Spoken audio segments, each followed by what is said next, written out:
Welcome back to my channel नारी की दुनिया। ये मेरा 5 नंबर का स्टडी टारगेट है और मैंने 10 दिन का स्टडी चैलेंज दिया है क्योंकि मैं घर पे आई हुई हूँ अपने, तो मेरा काफ़ी हद तक तैयारी हो जाएगी। तो ये मॉर्निंग की वीडियो है, मैं अपने लिए जीरा वाटर बना रही हूँ और मैं करंटली DSSSB PRT की तैयारी कर रही हूँ। इसके अलावा भी अगर KVS आएगा तो मैं KVS भी दूंगी। अभी फ़िलहाल मैं DSSSB और हरियाणा की तैयारी कर रही हूँ, हरियाणा PRT की, क्योंकि इस बार मैं पहली बार हरियाणा टेट दूंगी क्योंकि मैं अभी अपने हस्बैंड के साथ गुड़गांव शिफ्ट हुई हूँ और अभी हरियाणा आया है। तो हरियाणा टेट आया तो दिसंबर में हरियाणा टेट है, उसका मैं फिर फॉर्म फिल कर दूँगी 1-2 दिन में। अभी तो डेट है 14 तक फॉर्म फिल होंगे, तो 1-2 दिन में फिल कर दूँगी। और ये मॉर्निंग का है क्योंकि मॉर्निंग में मेरे घर पे सब जाते हैं, तो मम्मी खाना बना रही हैं और मेरी बहन भी स्कूल जाती है, पापा भी स्कूल जाता है, भाई मेरा लाइब्रेरी जाता है। तो मम्मी सबके लिए खाना बना रही हैं और मम्मी बना के रख देती है सबके लिए खाना। और मैं यहाँ पे मम्मी से बातें भी कर रही हूँ बहुत दिनों बाद। मम्मी के हाथ की रोटी अपना कितना भी अच्छा बना लो, लेकिन मम्मी के हाथ का खाना मम्मी का ही होता है।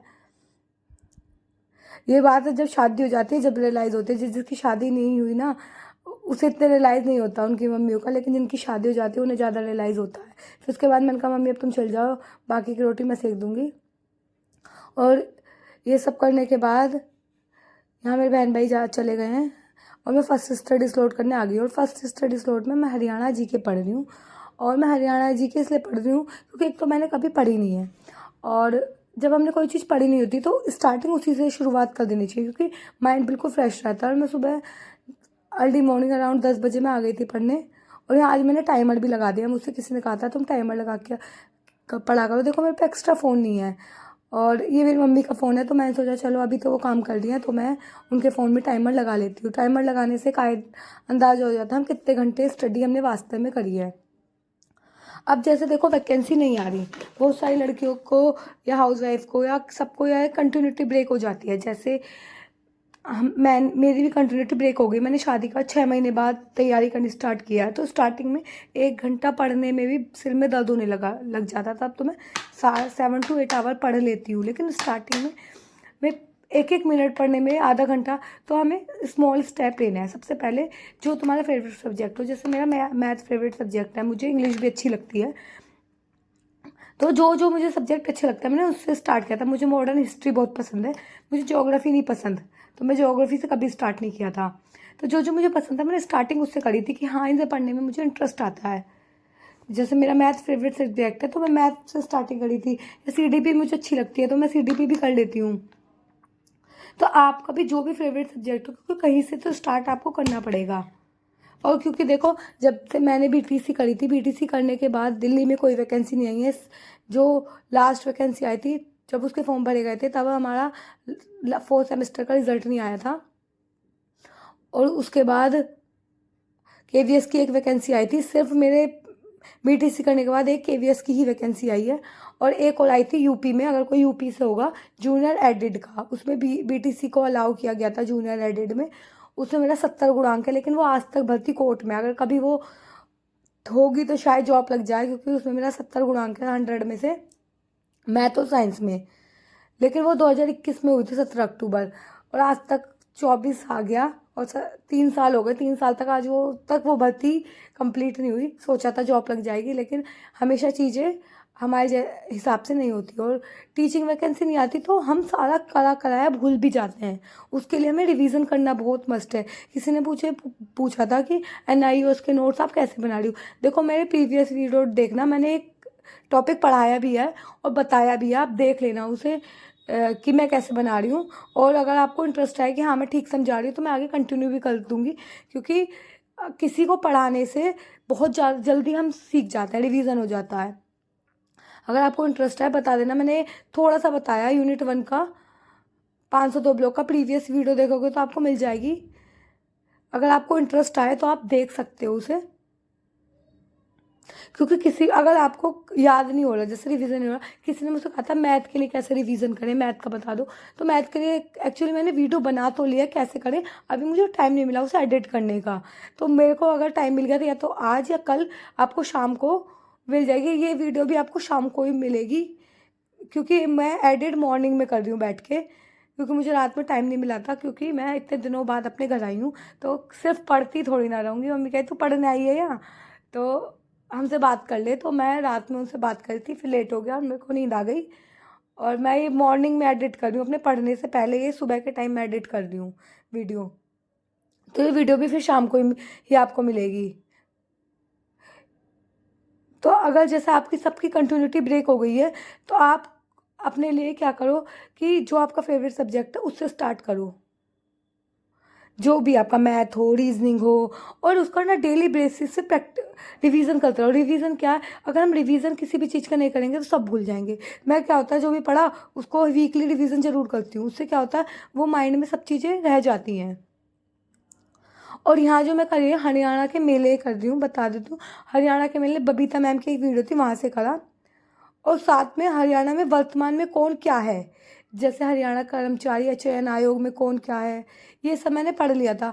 एक तो मुझे हरियाणा जी के पढ़ने में थोड़ा इंटरेस्ट कम आ रहा था, क्योंकि मैं हरियाणा से नहीं हूँ, तो थोड़ी चीज़ें मेरे लिए टफ थी, बट स्टिल पेपर तो देना है। इससे पहले मैंने 2 बार। हेलो फ्रेंड, मैंने रूप मेले कर लिया है यहाँ पे। ये मैंने एक मैम थी उनकी वीडियो से करा, उनकी 30 मिनट की वीडियो थी। यहाँ मैंने कंप्लीट मेले कर लिया। मेले करने के बाद मैंने लिख लिया हरियाणा में वर्तमान में कौन क्या क्या है। ये एक वीडियो आई थी, तो वर्तमान में जैसे हरियाणा कर्मचारी चयन आयोग का गठन कौन है, तो ये सारे मैंने नोट डाउन कर लिया था। और मैं हरियाणा आर्थिक सर्वेक्षण भी करी थी, लेकिन थोड़ा ये जीके पढ़ के थोड़ा मैं बोर हो गई, तो मैं इंग्लिश की कॉम्प्रिहेंशन लगाऊंगी। और ये मेरी 2 चीज़ हरियाणा की कंप्लीट हो गई। इसके अलावा जो मैंने कल पढ़ा था एक बार, मैंने उसका भी रिवीजन कर लूँगी अब, क्योंकि हरियाणा में कौन से जिले हैं ये सब कर लिया। और ये सब करने में मुझे 1 घंटा 6 मिनट का टाइम लगा है। मैं अब टाइमर ऑफ कर दूँगी, और आगे का मैं अब थोड़ी देर बाद 5 मिनट का ब्रेक लेके मैं इंग्लिश की कॉम्प्रिहेंशन लगाऊंगी। मैं टाइमर स्टॉप कर दिया है, तो अब मैं यहाँ मैं सेकंड स्टडी स्लॉट कर रही हूँ। और सेकंड स्टडी स्लॉट में मैं कॉम्प्रिहेंशन नहीं कर रही, क्योंकि कॉम्प्रिहेंशन के ऐप में कुछ प्रॉब्लम हो रही थी, तो चल नहीं रही थी। तो मैंने कहा चलो कॉम्प्रिहेंशन बाद में कर लेंगे, और मैं यूनिट 12 कर लेती हूँ। ये यूनिट 12 कर रही हूँ मैं, गलती से 11 डाली, और मैंने अपना टाइमर भी ऑन कर दिया। 1 घंटा 6 मिनट पर रोका था, मैंने उसे ऑन करके बैठी हूँ, तो वो 1 मिनट फालतू दिखा रहा है। तो यहाँ पे मैं NIOS पढ़ी हूँ। अब किसी ने पूछा था NIOS के नोट्स कैसे बनाते हैं, तो एक बार आप प्लीज़ मेरी प्रीवियस वीडियो चेक कर लेना, क्योंकि मैंने वहाँ पे बता रखा है कि NIOS से नोट्स कैसे बनाएं। और अगर वो आपको टॉपिक समझ आया, क्योंकि जिस यूनिट के बारे में मैंने बताया है वो यूनिट मैंने काफ़ी जगह सर्च करी थी, लेकिन कहीं नहीं आया है। तो एक बार आप मॉडलिंग इफेक्ट देना, इमिटेशन देखना, मैंने इमिटेशन पढ़ा है, इफेक्ट ऑफ इमिटेशन। तो आप देखना मैंने कैसे पढ़ा है, क्योंकि मैंने पूरे यूट्यूब पे देखा था, वो मुझे कहीं अच्छे से मिला। देखो रीति पहले CTET के लिए पढ़ाने वाले सब मिल जाएंगे, लेकिन DT+B के लिए पढ़ाने वाला कोई नहीं मिलेगा। तो यहाँ NIOS को नोट बनाते बनाते 1 घंटा हो गया। मैंने वीडियो थोड़ी सी कट कर दी, क्योंकि वरना बहुत लंबा स्टडी व्लॉग हो जाता।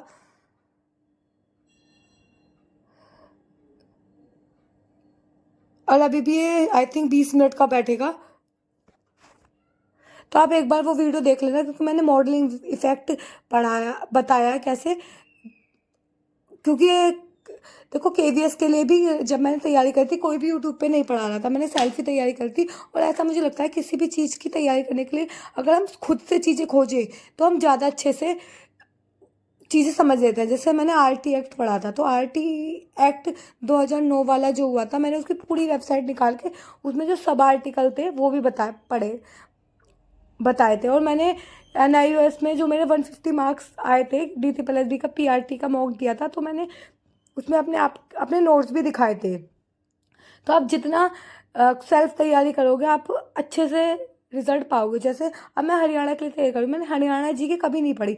मेरी स्टार्टिंग के क्या है, मैं हरियाणा को समझूँ, उसके स्टेट क्या क्या है, स्टेट में कौन कौन से ज़िले हैं, मैंने उसके ज़िले कर लिया, फिर मैंने उसके मेले करे। अब मैंने कहा कि हरियाणा में कौन इस समय क्या क्या है। और इसके अलावा भी जो मुझे हरियाणा में इम्पोर्टेंट लगा, मैं आपको बता देती हूँ। जैसे हरियाणा में एक ही साइड है, मैंने हड़प्पा सभ्यता पढ़ी थी, तो हरियाणा में एक ही हड़प्पा सभ्यता है, बनावली, फतेहगढ़ में।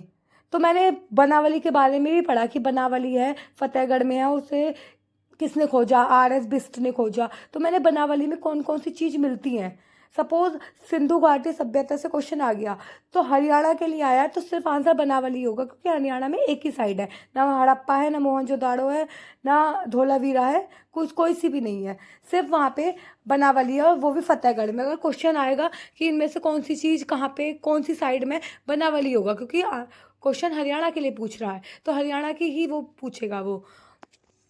और जैसे कि ये हो गया कि हरियाणा से कौन सी नदी बह रही है, जैसे उस साइड से कौन सी नदी बह रही है, घग्गर नदी बह रही है। तो ये सारी चीज़ें मैंने खुद से करी। अब मैं इससे पानीपत के युद्ध करूँगी, जैसे मैंने हिस्ट्री में पढ़ी तो हरियाणा में क्या क्या इंपॉर्टेंट है।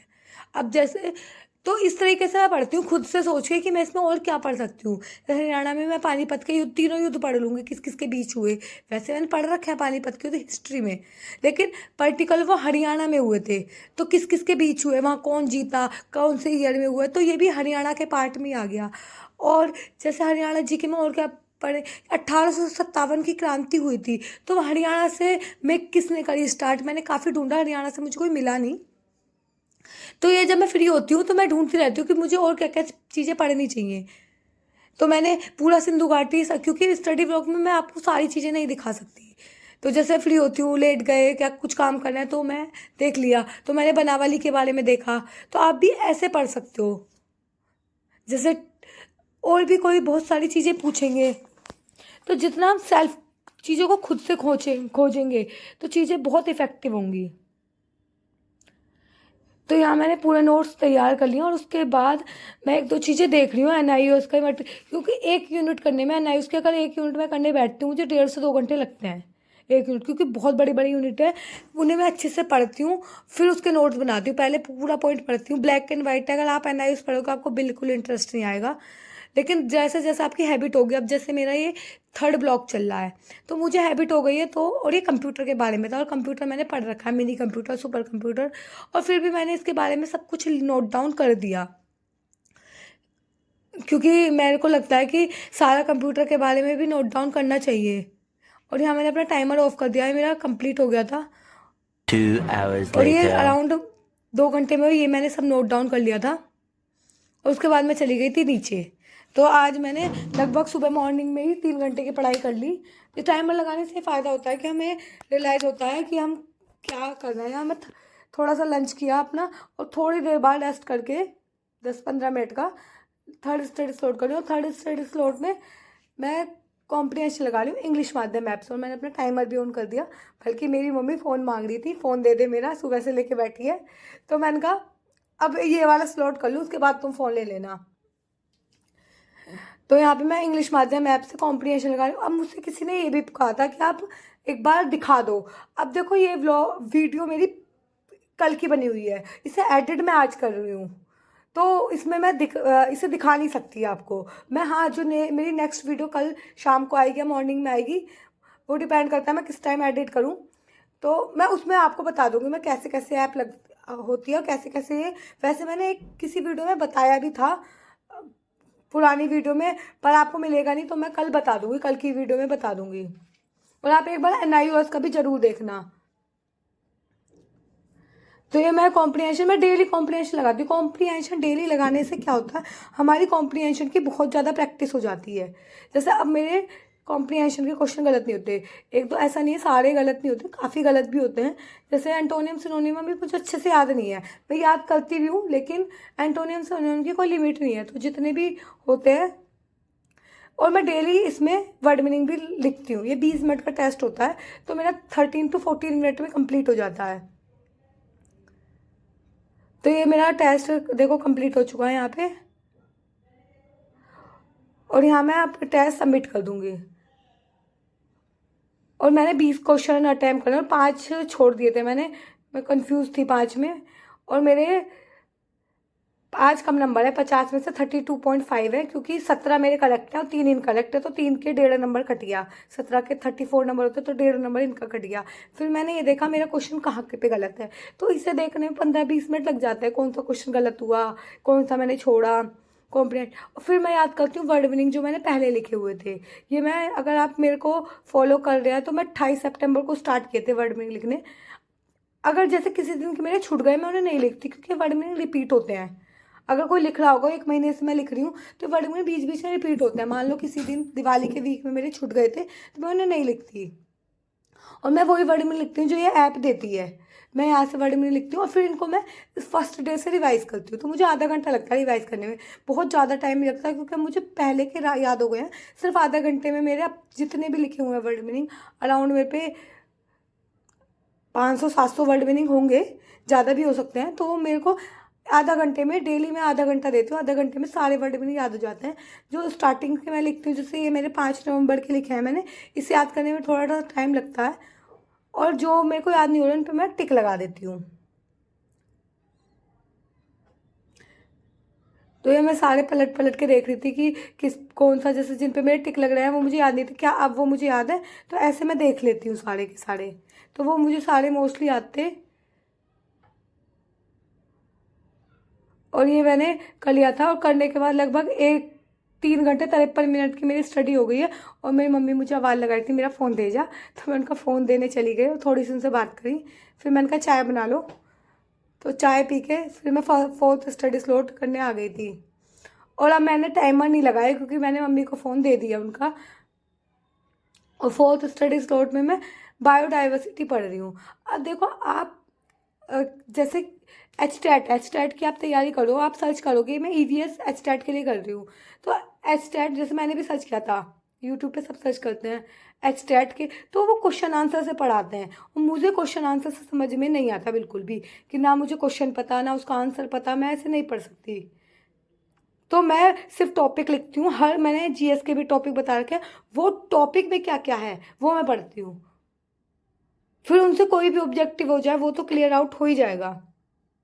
जैसे जैव विविधता एक टॉपिक था, मैंने अगर किसी को पूछना है EVS के कितने टॉपिक है, 20-25 टॉपिक है, मैं वही टॉपिक करूँगी। जैसे मैं बायोडाइवर्सिटी कर रही हूँ, तो फिर मैंने सोचा कि मैं सर की वीडियो से पढ़ रही हूँ, उन्होंने बहुत कम बताया था इनकी वीडियो में, तो मैंने बुक से का सहारा लिया कि बुक में क्या क्या दे रहा है। ये लूसेंट की बुक है। एक्चुअली EVS या GS का कोई सब्जेक्ट होता है वो मैं हिंदी में करती हूँ, और मैं अपनी बुक लेके नहीं आई हूँ हिंदी वाली, तो ये मेरे भाई की बुक है लूसेंट की। वैसे मैं हिंदी इंग्लिश दोनों में ही कंफर्टेबल हूँ, लेकिन जब हिंदी में मैं GS पढ़ती हूँ तो हिंदी में ज़्यादा कंफर्टेबल हूँ। इंग्लिश में भी हूँ, क्योंकि फिज़िक्स केमिस्ट्री बायोलॉजी मैं इंग्लिश में करती हूँ, तो मैं इंग्लिश में भी कंफर्टेबल हूँ। पर मैंने सोचा चलो एक बुक से भी देख लेते हैं, क्योंकि हमें दोनों ही लैंग्वेज आनी चाहिए। ऐसा नहीं है कि हमें एक ही लैंग्वेज से हमारा काम हो जाएगा।